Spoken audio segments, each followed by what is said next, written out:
Commissioner को राहुल कभी भी पसंद नहीं था। वो तो हमेशा से ही राहुल को खत्म करने का मौका ढूंढ रहा था। कमिश्नर जानता था कि नए नरकदूत की मास्टर के लिए भी अब राहुल किसी काम का नहीं था।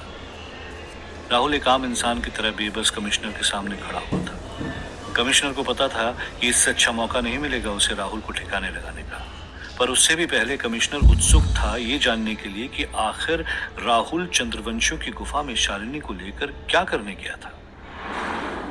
राहुल को भी याद था कि नायडू की जानकारी के मुताबिक उसके पापा ओमकार गुप्ता आखिरी बार कमिश्नर के साथ कच्छ में ही देखे गए थे। कमिश्नर ने राहुल से कहा, राहुल, तुझे देखकर कलेजे को इतनी ठंडक मिली है ना कि क्या बताऊं, पर समझ में नहीं आ रहा है तू शालिनी को लेकर रेगिस्तान क्यों आया है? किसी होटल में जाना चाहिए था ना। राहुल जानता था कमिश्नर उसे उकसाने की कोशिश कर रहा था। राहुल ने भी बिना डरे पलटकर जवाब दिया, बिल्कुल नहीं बदले तुम कमिश्नर। अभी तक तुम एक गिरे हुए आदमी ही हो और उतनी ही गिरी हुई सोच है तुम्हारी। कमिश्नर ने चिल्लाते हुए राहुल से कहा, जबान संभाल कर राहुल, तू अब एक नए नरक दूत यानी मास्टर का दूत नहीं है। 1 मिनट नहीं लगेगा तेरे जिस्म से तेरी आत्मा निकालने में मुझे। शालिनी कमिश्नर का गुस्सा देखकर समझ गई थी कि वो आज राहुल को जान से मारने का विचार बना चुका है। राहुल को बचाने के लिए शालिनी को अपनी शक्तियों का इस्तेमाल करना पड़ सकता था, पर एक डर यह भी था कि अगर शालिनी ने ऐसा किया तो उसकी असलियत राहुल के सामने आ जाएगी। शालिनी दुविधा में थी, पर राहुल के मन में कोई संकोच नहीं था। उसने कमिश्नर से कहा, तू भले ही मुझे पसंद नहीं करता, पर मेरी तुझसे कोई दुश्मनी नहीं है। मुझे बस इतना जानना है कि मेरे पापा को तूने कहाँ रखा है। कमिश्नर ये सोचकर हैरान था कि राहुल को कैसे पता चला कि उसके पिता ओमकार कमिश्नर के कब्जे में है। कमिश्नर अब राहुल से आंख मिचोली का खेल नहीं खेलना चाहता था, इसलिए उसने राहुल को ललकारते हुए कहा, हाँ, तेरा बाप मेरे कैद में है और उसका भी वही हाल होगा जो मैं तेरा करने वाला हूं। कमिश्नर पूरी ताकत से राहुल की तरफ उड़ा। वो इतनी तेजी से राहुल की तरफ बढ़ा कि शालिनी भी कुछ नहीं कर पाई। कमिश्नर राहुल की गर्दन दबोचने ही वाला था कि तभी एक जोर के प्रहार ने कमिश्नर को रेगिस्तान में दूर फेंक दिया। राहुल ने पलट कर देखा तो लेखा चंद्रवंशियों का भाला लिए ठीक उसके पीछे खड़ी थी। लेखा के अचानक वार ने राहुल और शालिनी को भी चौंका दिया था। राहुल ने लेखा से पूछा, तुम यहां कैसे? लेखा ने राहुल से कहा, एक चंद्रवंशी दूसरे चंद्रवंशी को हारते हुए नहीं देख सकता। तुम पीछे हटो राहुल, इसे मैं संभालती हूं। कमिश्नर हैरान था चांद सी चमकती लेखा को इस रेगिस्तान में देखकर, पर लेखा के भाले में बने चांद के आकार को देखकर कमिश्नर समझ गया था कि ये कोई चंद्रवंशी ही है। कमिश्नर ने गुस्से में अपनी ताकत से रेत को इकट्ठा कर एक विशाल पत्थर हवा में बना दिया था और अपनी पूरी ताकत लगाकर उस पत्थर को लेखा की तरफ फेंका। लेखा ने अपने भाले का इस्तेमाल कर चील की तेजी से उस पत्थर के हजारों टुकड़े कर दिए। कमिश्नर को अपनी आंखों पर यकीन नहीं हो रहा था। उसे अंदाजा भी नहीं था कि चंद्रवंशी इतने शक्तिशाली हो सकते हैं। शालिनी के पास भी यही मौका था। उसने अपने एक इशारे से रेगिस्तान की रेत में छुपे सांपों से कमिश्नर पर हमला कर दिया। सांपों के अचानक हुए हमले से बचने के लिए कमिश्नर ने अपने चारों तरफ अग्नि की एक दीवार बना ली, पर लेखा ने अपने भाले को इतनी जोर से हवा में लहराया कि उसकी शक्ति से रेगिस्तान की रेत जोर से बहने लगी, जिसने कमिश्नर की बनाई अग्नि की दीवार को बुझा दिया। कमिश्नर के चेहरे पर अब डर साफ दिखाई दे रहा था। इस वक्त यहां से भागना ही कमिश्नर ने सही समझा, पर जैसे ही उसने उड़ने की कोशिश की, लेखा ने निशाना साधते हुए अपना भाला कमिश्नर की तरफ फेंका। भाला ठीक कमिश्नर के दाएं पैर में जाकर घुस गया। कमिश्नर दर्द से चीख रहा था और चाहते हुए भी उड़ नहीं पा रहा था। राहुल ने कमिश्नर की तरफ जाते हुए कहा, घमंड अच्छी चीज नहीं होती कमिश्नर, अच्छे अच्छे लोगों को उनकी औकात दिखा देती। अब अगर तुझे जिंदा रहना है तो बता मेरे पापा कहाँ हैं। कमिश्नर हार चुका था। उसे पता था कि अगर उसने कोई भी चालाकी की तो ये लोग उसे जिंदा नहीं छोड़ेंगे। अचानक से कमिश्नर राहुल से अपनी जान की भीख मांगने लगा। यही कमिश्नर की सबसे बड़ी खूबी थी। वो खुद को हारता हुआ देख पलड़ा बदल देता था। उसे तो बस खुद की जान और अपनी शक्तियों की ही परवाह थी। बड़ी ही चालाकी से कमिश्नर राहुल को बातों में उलझाए हुए था। वो जानता था कि नरकदूत यानी मास्टर किसी भी वक्त अपनी फौज के साथ चंद्रवंशियों की गुफा पर हमला कर सकता है, पर राहुल ने वक्त बर्बाद नहीं किया। उसने कमिश्नर की टांग में गड़े भाले को जोर से घुमाया, जिसका दर्द कमिश्नर सहन नहीं कर पा रहा था, और इसलिए हार मानते हुए कमिश्नर ने आखिर राहुल को उस खंडर का पता बता दिया जहां राहुल के पिता कैद में थे। लेखा ने कमिश्नर की टांग से भाला निकालकर उसकी गर्दन पर जोर से वार किया, जिससे कमिश्नर वहीं बेहोश हो गया। इसके साथ ही राहुल शालिनी और लेखा के साथ उस खंडर की तरफ चल पड़ा। चंद्रवंशियों से जुड़े सच को जानने के लिए आयशा अर्नब के साथ म्यूजियम में आ गई थी। शाम के वक्त म्यूजियम में कम ही भीड़ थी। इस संग्रहालय में हड़प्पन सभ्यता से जुड़े कई मोहरे और कांस्य मूर्तियां स्थापित थी। आर्यन आयशा को हड़प्पन सभ्यता की सबसे प्रचलित मूर्ति के पास ले गया। उस मूर्ति में एक महिला अपने बाएं हाथ में चूड़ियां एवं दाएं हाथ में कंगन और चांद के आकार का ताबीज पहने हुई थी। उस मूर्ति की नर्तिका अपने दाएं हाथ को कूल्हे पर रखकर त्रिभंग नृत्य मुद्रा की थी। यह विश्व की सबसे पुरानी कांसे की मूर्ति थी। आयशा को मूर्ति बेहद ही खूबसूरत लगी, पर वो चंद्रवंशी और इस मूर्ति का संबंध नहीं समझ पा रही थी। तभी आर्यन ने आयशा को समझाया कि इस मूर्ति पर बनी चांद की आकृति से साफ है कि चंद्रवंशी हड़प्पन सभ्यता के ही वंशज है। आर्यन ने कहा, आयशा जरा सोचो, इन चंद्रवंशियों के पास कितना ज्ञान और ताकत होगी। अगर वो दुनिया से छुप कर जिंदगी जी रहे हैं तो वो जरूर किसी बेशकीमती चीज की रक्षा कर रहे हैं। इसलिए आज तक जिसे भी इनके बारे में पता चला वो या तो पागल हो गया या मर गया। हमें राहुल को ढूंढकर ये पता करना होगा कि चंद्रवंशी और उसके बीच में क्या संबंध है। जरा सोचो, अगर चंद्रवंशियों का राज दुनिया के सामने आ गया तो हम दोनों माला माल हो जाएंगे। पर आयशा को इस वक्त पैसों से ज्यादा राहुल की चिंता थी। आयशा ने कहा, पर हम राहुल को ढूंढेंगे कैसे? आर्यन के पास इसका भी हल था। वो जानता था कि पुलिस पहले ही राहुल को खोज रही थी और राहुल के लिए अपना परिवार और आयशा सबसे ज्यादा जरूरी थे।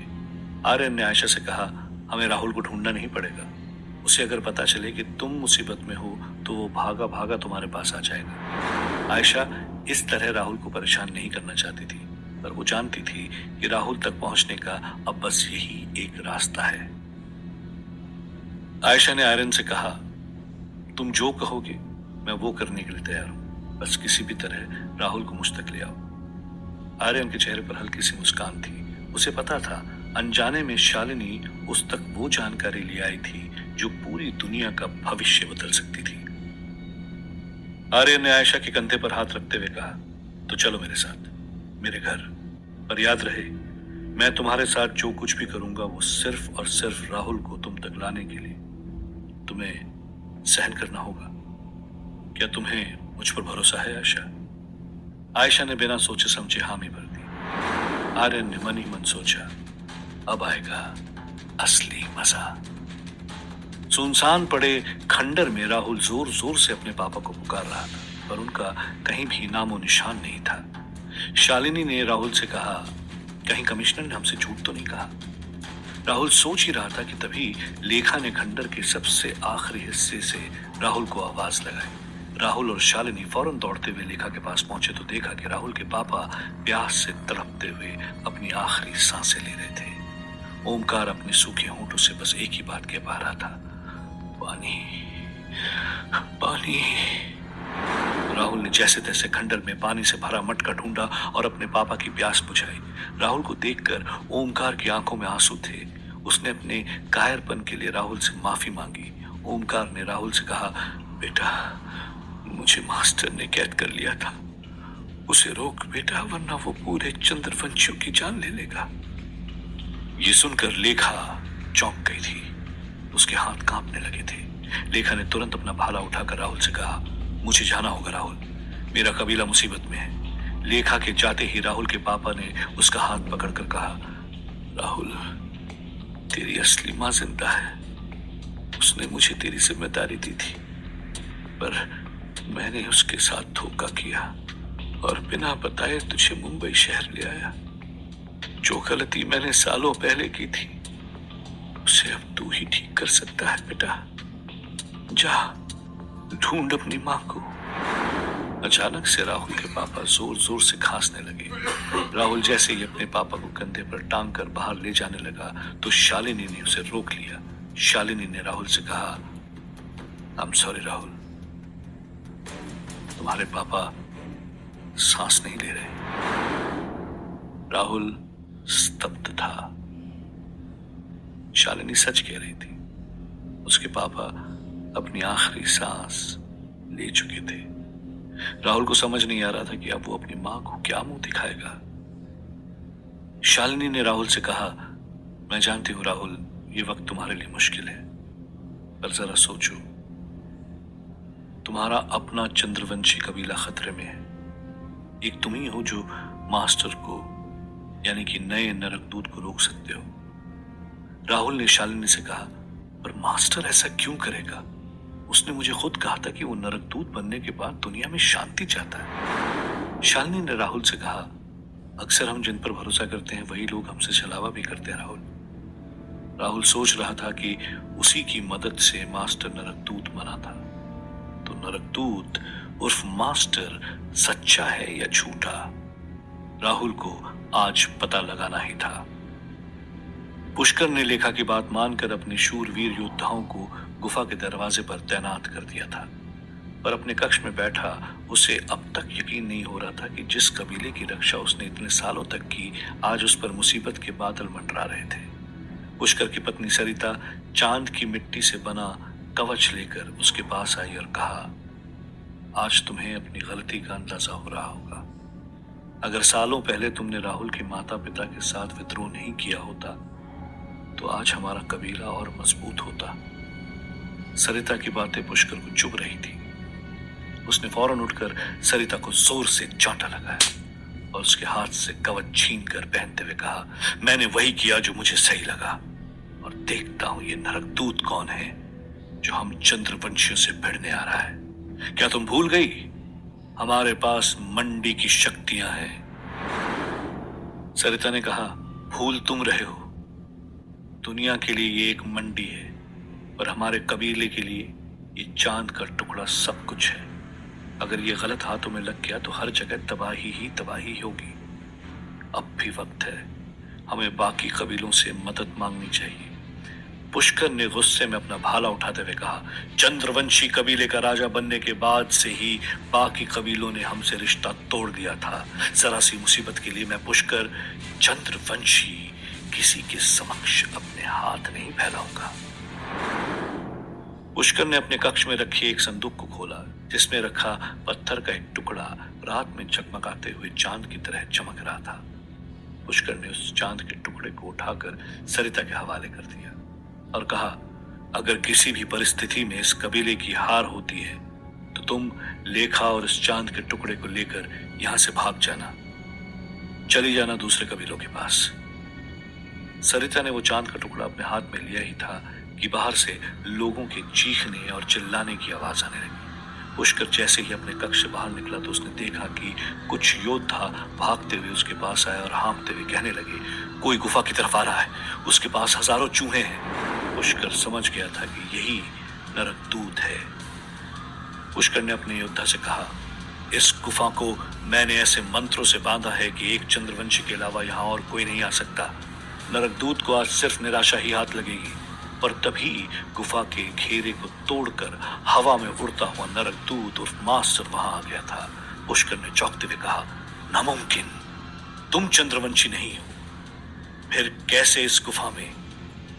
नरकदूत उर्फ मास्टर ने हंसते हुए अपनी हथेली खोली जिसमें राहुल का खून तैर रहा था। नरकदूत ने कहा, चंद्रवंशी का खून काफी था मेरे लिए इस गुफा के मंत्रों को तोड़ने के लिए। अब जब मैं आ गया हूं तो मेरी खातिरदारी नहीं करोगे? पुष्कर ने चिल्लाते हुए कहा, अभी भी वक्त है तुम्हारे पास नरकदूत, चले जाओ यहां से, वरना अपनी जान से हाथ धो बैठोगे। नरकदूत उस मास्टर उड़ता हुआ गुफा की जमीन पर आ खड़ा हुआ और कहा, इतना जोश, इतनी हिम्मत, तू इस कबीले का राजा है ना? मैंने सही कहा ना? तो राजा जी, प्यार से मेरी बातें सुनिए, मुझे आप लोगों से कोई दुश्मनी नहीं है। तुम लोग गुफा में सड़ो या महल में रहो, मुझे कोई फर्क नहीं पड़ता। मुझे तो बस वो चांद का टुकड़ा चाहिए जो तुम लोगों ने यहीं कहीं इस गुफा में छुपा रखा है, जो तुम लोगों की शक्ति का स्रोत है। बस मुझे वो दे दो और मैं चुपचाप यहां से चला जाऊंगा। देखो, मेरे प्यारे प्यारे चूहे भी कितने नादान हैं। उन्हें खून खराबा बिल्कुल पसंद नहीं। तो क्या सोचा तुमने? पुष्कर ने निडरता से अपना भाला उठाते हुए कहा, इसमें सोचना क्या है? हम चंद्रवंशी मर जाएंगे, पर किसी भी ऐरे गैरे के सामने घुटने नहीं टेकेंगे। गुस्से से लाल नरकदूत उर्फ मास्टर हवा में उड़ने लगा और चीखते हुए कहा, यह गलती नहीं करनी थी। नरकदूत को ललकारना नहीं था। अब अपने कबीले की हर शख्स की मौत के जिम्मेदार तुम होगे। नरकदूत उड़ता हुआ पुष्कर की तरफ बढ़ा। पुष्कर भी एक वीर योद्धा की तरह अपने चमकते हुए कवच और हाथ में भाले को लिए ललकारता हुआ नरकदूत की तरफ बढ़ा। इस युद्ध का जो भी अंजाम हो, पर यह तो तय था कि आज चंद्रवंशियों की गुफा में खून की नदी बहने वाली थी।